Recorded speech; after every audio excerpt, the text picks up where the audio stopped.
بسم اللہ الرحمن الرحیم۔ بسم اللہ الرحمن الرحیم۔ سبق نمبر 199 میں آج کتاب الدیات کو انشاءاللہ ہم مکمل کریں گے، اور دیت کے متفرق احکام حصہ دوم یہ آج ہم پڑھیں گے، جس میں غلام کی جنایت، غلام کسی کے اوپر جنایت کر لے تو ظاہر ہے اس میں اگر وہ قتل عمد ہے تو اس کے بدلے میں اس کو عمدن قتل کیا جائے گا۔ اگر وہ کسی کا عضو کاٹ لیتا ہے، اس طرح کا کوئی زخم اس کو پہنچا لیتا ہے، تو بدلے میں اس غلام سے اگر خطا اس نے کیا ہے تو دیت لی جاتی ہے۔ تو دیت کس سے لیں گے؟ ظاہر ہے کہ غلام تو مولا کا ہے، سب کچھ مولا کے پاس ہے، یہ خود بھی مولا کا مال ہے، تو اب کس سے لیں گے دیت؟ تو اس کو آج ہم دیکھ رہے ہیں انشاءاللہ۔ اسی سے ولد مدبر وہ جنایت کر لیں تو ان کو بھی ہم دیکھیں گے۔ اسی کے ساتھ آج ہم ذکر کریں گے کہ دیوار اگر مائل تھی اور وہ گر گئی کسی کے اوپر، تو وہ دیوار جس کی تھی اس کو چاہیے تھا کہ اپنی دیوار کو سمیٹ لیتا، کہ جب دیوار راستے کی طرف مائل ہو گئی تھی، یعنی اس طرف کو اس نے رخ کر دیا اور گرنے کے قریب تھی، تو وہاں سے اس نے فوراً اس دیوار کو اکھیڑنا چاہیے، اٹھانا چاہیے تھا۔ تو اس کا ذکر کیا جائے گا کہ کون ضامن ہوگا کون نہیں ہوگا۔ اسی طریقے سے غلام کے اوپر کسی نے جنایت کر لی، غلام کے اوپر کسی نے ظلم زیادتی کر لی، تو اس کی دیت کا کیا اعتبار ہوگا؟ کیونکہ غلام ہے تو اس کی دیت کیا نصف ہوگی یا نہیں ہوگی؟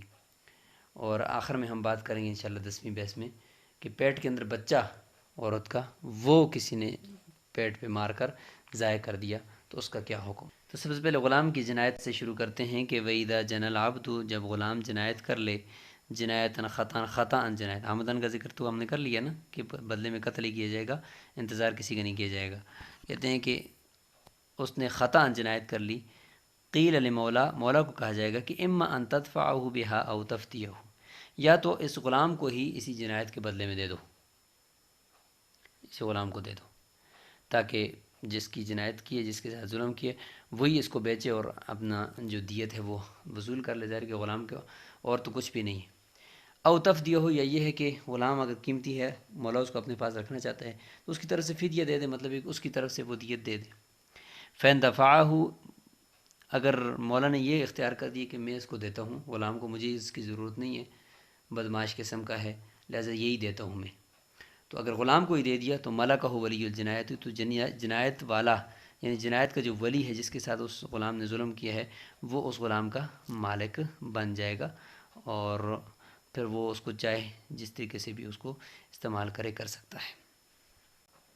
وَإِنْ فَدَاؤ، لیکن اگر فدیہ دے دیا، مولا کہتے ہیں کہ میں اس کی طرف سے دینا چاہتا ہوں، دیت کتنی بنتی ہے بھائی مجھے بتاؤ، تو کہتے ہیں کہ فداہ بعرشہا، تو اس جنایت کی جتنی عرش بنتی ہے، جتنی اس کا جرمانہ بنتا ہے، بس وہی دے گا، اس سے زیادہ نہیں دے گا۔ فَإِنْ عَادَ، اگر ایسا ہوا کہ ایک دفعہ جنایت مولا نے اس کی طرف سے کر دی تھی، معاملہ مکمل کر لیا تھا، پھر اس نے دوبارہ لوٹا اور فجنا، اور اس نے جنایت کر لی، تو کہتے ہیں کانا حکم الجنایت الثانی، تو حکم الاولی، کہتے ہیں کہ حکم الاولی، پہلی جنایت، دوسری جنایت کا جو حکم ہے وہ پہلی جنایت کا بعین ہی حکم ہے، یعنی دوسری جنایت کا حکم وہ پہلی جنایت کا حکم ہوگا۔ کیا مطلب؟ یعنی مطلب یہ ہے کہ پہلی جنایت میں بھی جس طریقے سے ہم نے مولا کو کہا تھا کہ یا تو اسی غلام کو دے دو، یا یہ ہے کہ اس کی طرف سے فدیہ دے دو، جب ایک دفعہ مولا نے اس کی طرف سے فدیہ دے دیا، اس کی طرف سے عرش دے دی، تو گویا کہ وہ معاملہ ختم ہو گیا، کلیئر ہو گیا، گویا کہ وہ جنایت ہو ہی نہیں ہے۔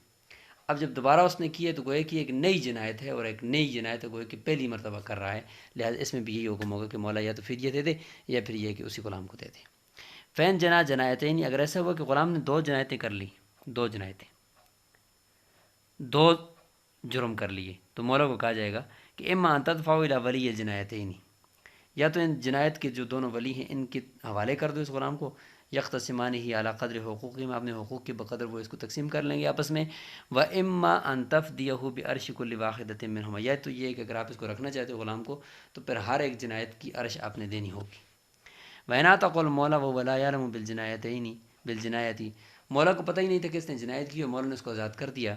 کہتے ہیں کہ زمین المولا، ظاہر ہے کہ مولا نے کچھ نہ کچھ نقصان تو کیا، لیکن مولا کو بھی پتہ تو نہیں تھا نا، لیکن یہ کہ نقصان تو اس نے کر لیا جس کی جنایت کی ہے اس کا، تو کہتے ہیں کہ مولا اس جنایت کا جو اس نے یہ نقصان کیا ہے تو اس کے اندر وہ غلام کی قیمت اور عرش جو زخم کی ہے ان میں سے جو کم ہے وہ اس کا ضامن ہو جائے گا، مولا زیادہ کا نہیں ہوگا۔ کہتے ہیں کہ زمین المولا الاقل من قیمتی و من عرشیہ، غلام کی قیمت اور اس کی جنایت کی جو عرش ہے، جرمانہ ہے، اس میں سے جو چیز کم ہوگی اس کی وہ مولا ضامن ہو جائے گا۔ لیکن بَإِنْ بَاعَهُ أَوْ أَعْتَقَهُ بَعْدَ الْعِلْمِ بِالْجِنَایَةِ، جنایت کا علم ہو جانے کے بعد مولا نے کہا کہ اچھا یہ تو بہت بدمعاش قسم کا غلام ہے، فوراً آزاد کر دیجیے، اس کو بیچ دیا اور پتہ بھی چل گیا کہ اس نے جنایت کی ہوئی ہے۔ اب کیا حکم ہے؟ کہتے ہیں کہ وجب علیہ العرش، اس صورت میں جب اس نے بیچا ہے یا آزاد کیا تو گویا کہ وہ عرش یعنی پورے کا پورا جرمانہ دینے پر راضی ہے نا، اس لیے تو اس نے غلام کو نکالا اپنی ملکیت سے، لہذا پورے کا پورا جرمانہ دینا پڑے گا۔ یہاں پہ غلام کی قیمت کی طرف ہم نہیں جائیں گے۔ وَإِذَا جَنَى الْمُدَبَّرُ أُمُّ الْوَلَدِ جِنَایَةً، اگر مدبر نے جنایت کر دی یا ام ولد نے کر دی تو اگرچہ مولا کے مرنے کے بعد انہوں نے آزاد ہو جانا، لیکن فی الحال تو مولا کی ملکیت میں ہے نا، فی الحال تو مولا کے پاس ہے نا، لہذا زمین المولا الاقل من قیمتی و من عرشیہ، ان کی جو قیمت ہے یا جو جنایت کا جرمانہ ہے ان میں سے جو چیز کم ہوگی مولا ان کا ضامن ہوگا۔ فین جنات جنایت نخرا، اگر انہوں نے دوسری جنایت کر لی، وقد دفع المولا، یعنی غلام نے دوسری جنایت کر لی، حالانکہ مولا نے دیا تھا اسی غلام کو، پہلے مولا نے دی تھی قیمت ہو، اس کی قیمت الولی الاول، پہلے ولی کو بقضائن، قاضی کے فیصلے کے ساتھ، یعنی پہلے ایک جنایت کی تھی اس غلام نے اور پھر قاضی نے فیصلہ کیا اور مولا نے اس کی طرف سے جرمانہ دے دیا، قاضی کے فیصلے کے ساتھ دیا ہے، فلا شیء علیہ، تو دوسری مرتبہ اس مولا کے اوپر کچھ چیز بھی لازم نہیں، کیونکہ ایک مرتبہ اس نے اس کی طرف سے جنایت بھر لی ہے، جرمانہ بھر لیا ہے، اب دوبارہ کے لیے مولا جو ہے وہ اس کے اوپر لازمی، کیونکہ قاضی کا فیصلہ ہے۔ اچھا، جب قاضی کا فیصلہ تو دوسری جنایت والا پھر کدھر جائے گا؟ مفت میں وہ رہے گا، تو کہتے ہیں کہ دوسری جنایت والا جو ہے وہ پہلی جنایت والے کے پاس جائے اور اس کو کہے کہ بھائی مولا نے جو کچھ تجھے دیا بس وہی ہے اس غلام کا، اور وہ مولا دینے نہیں لگا، لہذا اس میں آدھا میرا حصہ ہے آدھا آپ کا، کیونکہ میرے ساتھ بھی اس نے ظلم کیا، لہذا وَيَتَّبِعُ وَلِيُّ الْجِنَایَةِ الثَّانِیَةِ وَلِيَّ الْجِنَایَةِ الْأُولَىٰ، دوسری جنایت والا پہلی جنایت والے کی طرف رجوع کرے گا، اس کا پیچھے کرے گا، فَيُشَارِكُهُ فِي مَا أَخَذَ، اور اس کے ساتھ شریک ہو جائے گا اس مال میں جو مال اس نے مولا سے لیا ہے، یعنی پہلی جنایت والے نے۔ لیکن اس کے برعکس اس طرح ہوا ہے کہ مولا نے پہلی جنایت کے اندر جو جرمانہ دیا ہے وہ قاضی کے فیصلے کے ساتھ نہیں دیا، ویسے ہی دیا تھا۔ وَإِنْ كَانَ الْمَوْلَى دَفَعَ الْقِيمَةَ بِغَيْرِ قَضَاءٍ فَالْوَلِيُّ بِالْخِيَارِ، قاضی کے فیصلے کے بغیر ولی کو اختیار ہے دوسری جنایت والے کو کہ انشاء اتبع المولا، چاہے تو وہ مولا کا پیچھے کرے کہ بھائی قاضی کا کوئی فیصلہ نہیں تھا، مجھے کیا پتہ کہ پہلی جنایت ہوئی ہے یا نہیں ہوئی، لہٰذا مجھے آپ اپنے غلام کی طرف سے جنایت کا جرمانہ دے دیں۔ وَإِنْشَاءَ اتَّبَعَ ولی الجنایت الاولیٰ، اور چاہے تو پہلی جنایت والے کا بھی پیچھے کر سکتے کہ بھئی آپ نے جتنا کچھ مولا سے وصول کیا ہے ان میں سے میرا ایسا کریں، کیونکہ اس غلام نے دوبارہ ظلم کر لیا ہے۔ وَإِذَا مَالَ الْحَائِطِ، یہ آگے جی دیوار کا مسئلہ کہ کسی نے اپنی ملکیت میں دیوار بنائی، دیوار اپنی ملکیت میں، اور وہ دیوار کہیں زلزلے کی وجہ سے یا کسی اور وجہ سے ٹیڑھی ہوگی اور مسلمانوں کا جو راستہ ہے مین اس کی طرف مائل ہوگی، تو لہٰذا یہ جو دیوار خطرناک ہوگی ہے تو اس کا کیا حکم ہوگا اگر یہ اس کے نیچے کوئی آ کر دب جائے۔ وَإِذَا مَالَ الْحَائِطُ إِلَىٰ طَرِيقِ الْمُسْلِمِينَ، مسلمانوں کے راستوں کی طرف دیوار مائل ہو گئی ہے، فَطُولِبَ صَاحِبُهُ، اس کے مالک کو کہا بھی گیا، اس سے مطالبہ کیا کہ بِنَقْضِهِ، اس کے توڑنے کا، وَأُشْهِدَ عَلَيْهِ، اور اس کے اوپر گواہ بھی بنا دی گئی کہ دیکھو سب گواہ ہو کہ ہم نے اس کو بتایا بھی ہے کہ تم اس دیوار کو ہٹاؤ، یہاں سے دیوار گرنے والی ہے، لیکن پھر بھی فَلَمْ يَنْقُضْهُ فِي مُدَّةٍ، اتنی مدت اس کے پاس تھی جس میں وہ اس کو توڑتا، لیکن اس نے نہیں توڑا۔ یقدر علی نقضہ، اس مدت میں وہ اس کے توڑنے پر قادر بھی ہی تھا، اگر توڑ لیتا تو قادر بھی تھا، توڑ سکتا تھا، لیکن اس نے نہیں توڑا، اور اس دوران یہ ہوا کہ دیوار جو ہے وہ گر گئی، حتی سقط، اور اس کے نیچے کوئی آ کر مر گیا۔ کہتے ہیں کہ زمین مالک، دیوار کا مالک ضامن ہوگا، ما تلف به من نفس او مال، اس کے نیچے جو نفس یا مال آ کر ہلاک ہوگا۔ وَيَسْتَوِي أَن يُطَالِبَهُ بِنَقْضِهِ مُسْلِمٌ أَوْ ذِمِّيٌّ، مسلمان یا ذمی جو بھی غیر مسلم ہو وہ ہر ایک اس کے توڑنے کا اور اس کو راستے سے ہٹانے کا مطالبہ کر سکتا ہے۔ ظاہر ہے کہ مسلمان اور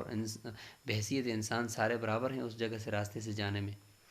وَإِنْ مَالَ إِلَىٰ دَارِ رَجُلٍ، اگر کسی آدمی کے گھر کی طرف وہ دیوار مائل ہو گئی ہے اور اس کے گھر پر گرنے کا خطرہ ہے تو کہتے ہیں کہ اس کا مطالبہ کرنے کا حق کس کو ہے؟ کیا باہر کے لوگ مطالبہ کریں گے اور وہ نہیں توڑے گا تو ضامن ہوگا، یا وہ گھر والا؟ تو کہتے ہیں کہ وہ گھر والا جب مطالبہ کرے گا پھر اگر یہ بندہ نہ توڑے اور دیوار گر کر کوئی نقصان کر دے تو ضامن ہوگا. اگر باہر کے لوگ اگر کہتے بھی ہیں اور اس نے نہیں توڑا اور کوئی ہلاک ہو گیا تو پھر یہ ضامن نہیں ہوگا. اس لیے فرماتے ہیں کہ فالمطالبۃ لمالک الدار خاصۃ، صرف گھر کا جو مالک ہے اسی کے لیے مطالبے کہا کہ کسی اور کا نہیں ہے. فَإِذَا اصْطَدَمَ فَارِسَانِ، دو گاڑیوں والے آپس میں ٹکر گئی. یہاں پہ فارسان کا مطلب ہوتا ہے گھوڑ سوار، گھوڑے کے اوپر سوار تھے. اس طریقے سے گاڑی کو بھی آپ لکھ سکتے ہیں. دو گاڑیوں والے آپس میں ٹکر گئے یا دو گھوڑ سوار آپس میں ٹکر گئے. فماتا، اور دونوں مر گئے. یاد رکھیں یہ خطا ان کی بات ہو رہی ہے. خطا ان دونوں ٹکر گئے. اکثر ایسی ہوتا ہے کہ خطا ان ہوتا ہے، غلطی ہوتی ہے، یعنی غلطی سے خطا ان وہ ٹکر جاتے ہیں. اور اس میں ہر ایک جو ہوتا ہے اس کا فعل خطا ان ہوتا ہے، اور خطا ان وہ دوسرے کو مار رہا ہوتا ہے، اور دوسرا بھی خطا اپنی جان بھی مروا رہا ہوتا ہے اور دوسرے کو مر رہا ہوتا ہے. کہتے ہیں فعلی عاقلۃ کل واحد منہم دیۃ الاخر، اس لیے یہ قتل خطا کر دیا ہر ایک نے دوسرے کی، تو لہٰذا اس صورت میں دونوں کے عاقلہ کے اوپر ایک دوسرے کی دیت لازم ہوگی. یاد رکھیں یہاں پہ اگر دونوں عمدن ہوں، جان بوجھ کر ہوں، تو جان بوجھ کر کا مطلب یہ ہے کہ گویا کہ ان میں سے ہر ایک جان بوجھ کر اپنے آپ کو مروا رہا ہے. تو گویا کہ اپنے قتل کے اندر وہ خود بھی ملوث ہے اور ساتھ اس کا دوسرا ساتھی بھی سامنے جو ہے وہ بھی ملوث ہے. تو اس صورت میں کہتے ہیں کہ پھر ہر ایک کے عاقلہ کے اوپر نصف دیت لازم ہوگی، کیونکہ نصف دیت میں تو وہی خود نصف دیت تو لازم ہی نہیں ہوگی، کیونکہ اس میں خود بھی مجرم ہے، اس نے جان بوجھ کر اپنی جان مروائی ہے. سمجھ گئے؟ وَإِذَا قَتَلَ رَجُلٌ عَبْدًا، یہاں پہ غلام کے اوپر جنایت کے مسائل شروع ہو گئے ہیں کہ غلام کے اوپر کوئی جنایت کر دے کہ غلام کو قتل کر لیتا ہے خطان، فعلیہ قیمتہ. یاد رکھیں کہ جہاں پر آزاد آدمی کو قتل کرنے سے یا اس کا ہاتھ کاٹنے سے یا اس کے اوپر کسی بھی قسم کا ظلم کرنے سے جہاں پر دیت کا کچھ حصہ لازم ہوتا ہے، کل دیت، عشر دیت، نصف عشر دیت، تو غلام کے اوپر اگر کوئی جنایت کرے گا تو غلام کی قیمت کے اعتبار ہوگا. جہاں پہ ادھر دیت ہے وہاں پہ ادھر غلام کی قیمت ہے، لہذا غلام کی قیمت کو ہم پھر تقسیم کر رہے ہوں گے. اس لیے فرمایا کہ جس آدمی نے غلام کو قتل کیا ہے تو غلام ہے چونکہ، تو اس میں اور آزاد میں فرق ہونا چاہیے، لہذا غلام کی جو قیمت ہے وہ دینی پڑے گی. لیکن وہ قیمت ظاہر ہے کہ دیت سے زیادہ اگر ہے تو دیت سے زیادہ نہیں دیں گے. 10,000 درہم سے زیادہ اس غلام کی قیمت ہے، 10,000 درہم سے زیادہ نہیں دیں گے، بلکہ 10,000 سے بھی کچھ 10 درہم کم کریں گے تاکہ آزاد اور غلام کی دیت میں فرق ہو جائے. وہ یار کیونکہ اگر 10,000 سے زیادہ کا غلام ہے تو دیت بھی ہم 10,000 کر لیں، پھر آزاد اور غلام کی دیت میں تو فرق نہ ہوا، تو کچھ نہ کچھ فرق کرنا ہے. اس لیے فرماتے ہیں کہ ولا تزادوا علی 10,000 درہم، 10,000 درہم سے زیادہ نہیں کریں گے. فإن كانت قیمته 10,000 درہم او اکثر، 10,000 درہم یا اس سے زیادہ ہے قیمت، قضی علیہ ب10,000 الا 10، کہتے ہیں کہ فیصلہ کر دیا جائے گا اس کے اوپر کس کا جی 10,000 کا، لیکن 10 کم کریں گے، 10 درہم اس میں سے کم کریں گے تاکہ آزاد اور غلام کی ڈیفینیشن دیت میں کم از کم تو ہو. اس طریقے سے باندی کی موفل آمد اذا زادت قیمت ہوا، باندی کے اندر بھی جب اس کی قیمت زیادہ ہو جائے اعلیٰ دیت کے اوپر اگر زیادہ ہے تو یجب 5,000 الا 10، 5,000 درہم، چونکہ باندی کا نصف ہے تو 5,000 درہم لازم ہوں گے، لیکن اس میں سے بھی 10 کم کریں گے تاکہ آزاد عورت اور غلام یعنی باندی کی جو دیت ہے اس میں فرق واضح ہو جائے. وفی ید العبدی، اور غلام کی جو ہاتھ ہے اس کے اندر جو دیت ہوتی ہے، آزاد کے ہاتھ میں جو ایک ہاتھ میں دیت 50 اونٹ ہے یعنی نصف دیت ہے، تو یہاں پہ غلام کی نصف قیمت لازم ہے، نصف قیمت ہی، لیکن وہ نصف قیمت بلا یزاد علی 5,000، 5,000 درہم سے کم نہیں کریں گے. اگر اس کی قیمت 10,000 درہم ہے تو 5,000 درہم سے کم نہیں کریں، زیادہ نہیں کریں گے. وجہ یہ ہے کہ زیادہ کریں گے تو پھر تو دیت سے بھی زیادہ ہو جائے گا نا. قیمت تو ٹھیک ہے، قیمت کے اعتبار تو ہے، لیکن وہ کہیں دیت سے زیادہ نہ ہو جائے. اگر دیت کے برابر ہے کم از کم تو پھر اس سے بھی 5 درہم یا 10 درہم 5 درہم کم کریں گے، اللہ 5 درہم کم کریں گے تاکہ آزاد اور غلام کے ہاتھ کی دیت میں فرق رہے. وَكُلُّ مَا يَقْدِرُ مِن دیت الحر یقدر ہونا چاہیے. وَكُلُّ مَا يُقَدَّرُ، ہر وہ دیت یا ہر وہ مقدار جو مقرر کی جاتی ہے آزاد آدمی کی دیت میں سے، یعنی اس کے ہاتھ کے لیے یہ دیت ہے، اس کے کان کے لیے یہ دیت ہے جو ہم نے مقرر کی ہے، تو کہتے ہیں کہ فَهُوَ مُقَدَّرٌ مِّن قِیمَةِ الْعَبْدِ، تو وہی چیز وہی مقدار مقرر کی جائے گی غلام کی قیمت سے، بین ہی اسی طریقے سے جس طریقے سے وہاں دیت ہے.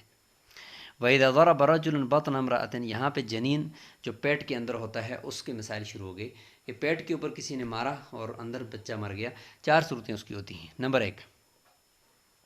پیٹ کے اوپر بچے، عورت کے پیٹ پر مارا کسی نے، اس نے سب سے پہلی صورت یہ کہ فَأَلْقَتْ جَنِينًا مَيِّتًا، بچہ ایک پیدا کیا اور وہ بچہ مردہ پیدا ہوا ہے. فَعَلَيْهِ غُرَّةٌ، تو اس آدمی کے اوپر غرہ لازم ہو. غرہ کہتے ہیں 500 درہم کو، 500 درہم دینا لازم ہو جائیں گے. والغرۃ نصف عشر دیت، غرہ جو ہے وہ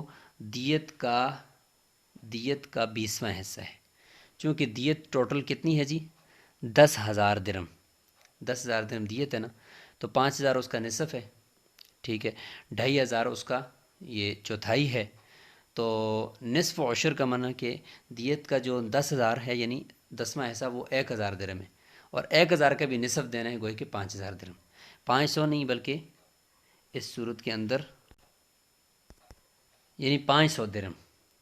کیونکہ 10,000 درم کل دیت ہے، 5,000 اس کا نصف ہے، اور 10,000 کا عشر وہ 1,000 درم ہے، اور عشر کا بھی نصف 500 درم، تو 500 درم غرہ ہے جی۔ فَإِن القتہ، دوسری صورت شروع ہو گئی ہے، پہلی صورت یہ تھی کہ مردہ پیدا کیا تو اس میں غرہ لازم ہو گئی یعنی 500 درم لازم ہو گئی۔ فَإِن القتہ حیا، اگر زندہ پیدا کیا، ثم ماتا، زندہ پیدا ہونے کے بعد پھر مرا ہے، تو ظاہر ہے کہ اس میں گویا ہے کہ ایک انسان مکمل زندہ تھا اور پھر زندہ ہونے کے بعد پھر مرا ہے، تو فعلیہ دیت کاملہ، تو کہتے ہیں اس میں دیت کاملہ لازم ہوگی، کیونکہ کامل ایک ظاہر ہے کہ زندہ ہونے کے بعد مرا ہے۔ وَإِنْ أَلْقَتْهُ مَيِّتًا، تیسری صورت ہے کہ مردہ پیدا ہوا، ثم ماتت الام، پھر بچے کی ماں بھی مر گئی، پہلے بچہ مردہ پیدا ہوا پھر ماں مر گئی، تیسری صورت ہے۔ فعلیہ دیت وغرۃ، کہتے ہیں ماں کی وجہ سے دیت اور بچے کی وجہ سے غرہ، بچہ بھی مردہ پیدا ہوا اسی سبب سے ماں بھی مر گئی۔ وَإِن مَاتَتْ ثُمَّ أَلْقَتْهُ مَيِّتًا، چوتھی صورت یہ ہے کہ عورت پہلے مری ہے پھر اس نے اس بچے کو مردہ پیدا کیا ہے، تو ظاہر ہے جب ماں مر گئی ہے تو کہتے ہیں کہ ماں کی تو مکمل دیت اس پہ لازم ہو جائے گی۔ فلا شیء فی الجنین، لیکن جنین یعنی یہ جو بچہ پیدا ہوا ہے اس میں اس کے اوپر کچھ چیز بھی لازم نہیں ہوگی۔ وما یجب فی الجنین موروث عنہ، کہتے ہیں کہ جو بھی جنین کے بارے میں جو چیز لازم ہوتی ہے، غرہ لازم ہوتا ہے یا دیت لازم ہوتی ہے، کچھ بھی ہم نے ابھی لازم کیا تھا، غرہ خاص طور پہ 500 درم جو جنین کے اندر تھے،